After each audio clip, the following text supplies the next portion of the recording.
근데 이제 뭐 또 다음 얘기로 넘어가자면 역시 선수들을 충분히 활용하지 않았다. 이 부분은 저는 이번 평가전 두 차례를 통해서 이제 명과 암이 항상 존재하는데 약간은 이제 암일 수도 있다는 생각을 해요. 근데 그 말씀은 이제 뭐냐면 제가 뭐 일부 언론에도 얘기를 했습니다만 이번에 이제 뽑은 선수들 가운데 4명, 3명을 교체함으로써 사실상 평가전에서 우리가 일반적으로 보는 숫자의 교체는 아니었거든요. 그쵸? 그런데 그것이 이제 장 의원님 말씀대로 최대한 이제 기회가 몇 차례 없는 평가전들에서 월드컵 예선을 위한 아주 실전적인 의미에서의 평가전을 치르고 싶은 벤투 감독의 의향을 이해를 전혀 못하는 바는 아니에요. 그러니까 벤투 감독의 의도도 이해를 하는 바지만 다만 이제 문제는 뭐냐면 월드컵 예선을 하다 보면은 유럽파 선수들의 컨디션이 안 좋은 흐름도 나타날 수 있고 네. 또 그래서는 안 되지만 불의의 부상자가 발생할 수도 있고 징계자가 나올 수도 있습니다. 그래서 그런 상황이 된다면은 사실은 13명, 14명 뭐 요 정도 인원만을 활용하는 전술로는 그렇죠. 사실은 나중에는 조금 이게 문제의 소지가 있어요. 그래서 어떤 경우에는 아시아 팀들을 상대하는 월드컵 예선에서는 유럽파들이 좀 컨디션이 안 좋거나 오기 곤란한 경우도 생길 수가 있기 때문에 그런 때는 사실은 K리거라든가 뭐 다른 선수들도 적극적으로 좀 활용이 돼야 되거든요. 그런데 이번에 부른 선수들조차도 다 활용하지 않고 4명, 3명 교체하면서 평가전을 치렀다는 얘기는 네. 어떤 의미에서 이게 나쁜 이제 여파가 올 수 있냐면 이번에 안 불린 선수들은 무수히 많잖아요. 그렇죠. K리거들을 포함해서 이제 무수히 많은 안 불린 선수들이 있을진데 그 선수들 입장에서 생각했을 때는 야, 부른 선수들도 충분히 다 쓰질 않는데 안 부른 선수들은 이제는 뭐 영영 기회가 없는 거 않겠네. 아니냐. 이제 그런 어떤 심리적인 영향을 줄 수도 있어요. 그래서 그런 부분은 향후에 이제 벌어질 아시아 예선 과정에서 우리 팀에 어떠한 문제가 발생할지 모르기 때문에 사실은 조금 더 선수들에게 경쟁심이라든가 경각심이라든가 나도 또 대표팀 갈 수 있다는 어떤 희망이라든가 이런 걸 불어넣는 게 좋은데 이런 부분은 벤투 감독이 지금 주전 위주로 지금 바꾸고 있는 전술을 아주 갈고 다듬어서 완벽하게 만들려는 그 심정을 이해 못하는 바는 전혀 아니지만 네네. 그럼에도 불구하고 다른 선수들도 좀 폭넓게 기용을 하면서 그 전술을 완성시키려고 노력을 한다면 더 좋지 않을까라는 약간의 아쉬움은 말씀을 드립니다. 벤투 감독 입장에서는 그런 부분도 있었을 것 같아요. 그러니까 지금 한 의원님이 얘기한 것처럼 어차피 감독의 결단이지만 네. 지금 상황에서 그런 장단점이 있을 수는 있죠.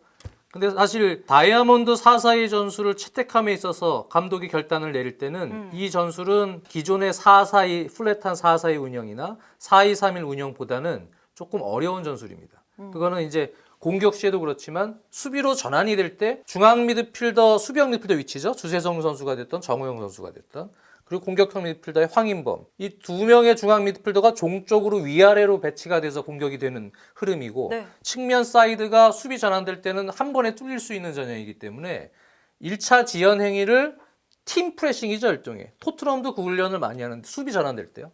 같이 라인을 포백이 끌고 들어오고 미드필더가 순간적으로 어떠한 전술적 마크맨을 찾아서 압박을 하는지 그 1차 지연 행위죠. 압박을 해야 되고 그리고 내려섰을 때는 빨리 전체 팀 수비가 존 프레싱 형태로 같이 움직여서 네. 수비가 되고 안정적으로 거기서부터 지역 방어 형태의 존 프레싱이 빨리 이루어져야 되거든요. 그러니까 수비로 전환될 때 전술적인 연습을 하기에는 상당히 시간이 좀 오래 걸리는 전술이긴 합니다.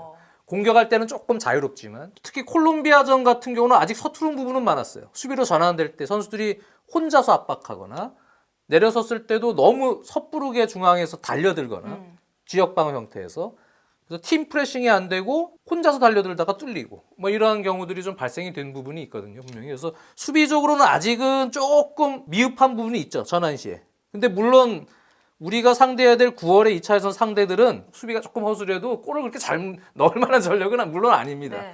근데 이제 아마 벤투 감독 입장에서는 정우영 선수가 있고 뭐 이재성, 이청용 또 황인범 이런 정도를 베스트로 놓고 아마 생각을 했을 가능성이 높습니다. 콜롬비아전을 베스트 11으로 아마 봤을 가능성이 높고 네. 손흥민과 뭐 황의조가 됐든 지동원 됐든 투톱 운영을 할 가능성이 높은데 그런 훈련을 조직적으로는 그래도 계속 베스트 11 중심으로 이루어져야 이 전술은 숙련도가 생긴다라는 판단이 있을 수도 있죠. 전술적으로는. 그래서 아마 다른 선수들을 좀 골고루 기용을 해서 좀 기회도 주고 싶었을 텐데 아마 바로 실전으로 그냥 연습을 시켜본 것이 아닌가 저는 또 그런 생각도 드네요. 아니 근데 이제 약간의 반론으로 한마디만 더 하면 그 볼리비아전 같은 경우는 볼리비아전은 네, 조금 볼리비아전 같은 경우는 계속 수비만 했으니까 뭐 볼리비아가. 예를 들어 막판 한 10분, 15분 정도는 다른 선수들이 들어가서 같은 전술로 하더라도 그게 저는 이제 큰 문제는 그런 걸 없었다고 또 보여져요. 한번 다른 선수들에게도 한번 경험해 보게 하는 것도 나쁘지는 않다고 생각해요. 전 여기서 좀 궁금한 게 생겼어요. 지금 전술에 대해서 계속 얘기하고 있는데 이렇게 다이아몬드 전술 442 이렇게 얘기를 하잖아요. 이 전술이 지금 어느 정도 성공적이었단 말이에요. 그러면 계속 이 전술을 밀고 나갈 것인가? 일단은 밀고 나갈 것 같습니다.